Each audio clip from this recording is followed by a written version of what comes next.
butter, each like Benny. Let's read Charlie and the Chocolate Factory. Written by Roald Dahl, illustrated by Quentin Blake. Chapter 20. The Great Gum Machine. Mr. Wonka led the party over to a gigantic machine that stood in the very centre of the inventing room. It was a mountain of gleaming metal that towered high above the children and their parents.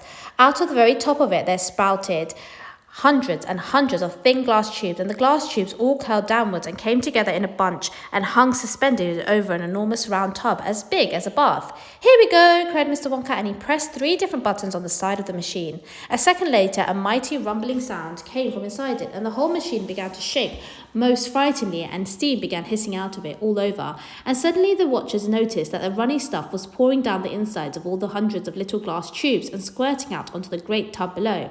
And in every single tube, the runny stuff was of a different colour, so that all the colours of the rainbow, and many others as well, came sloshing and splashing into the tub. It was a lovely sight, and when the tub was nearly full, Mr. Wonka pressed another button, and immediately the runny stuff disappeared, and a whizzing, whirring noise took its place, and then a giant whizzer started whizzing around inside the enormous tub, mixing up all the different coloured liquids like in an ice cream soda.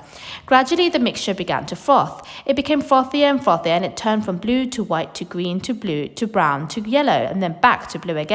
"Watch," said Mr. Wonka. Click went the machine, and the whizzer stopped whizzing, and now there came a sort of sucking noise, and very quickly all the blue frothy mixture in the huge basin was sucked back into the stomach of the machine. There was a moment of silence, then a few queer rumblings were heard, then silence again.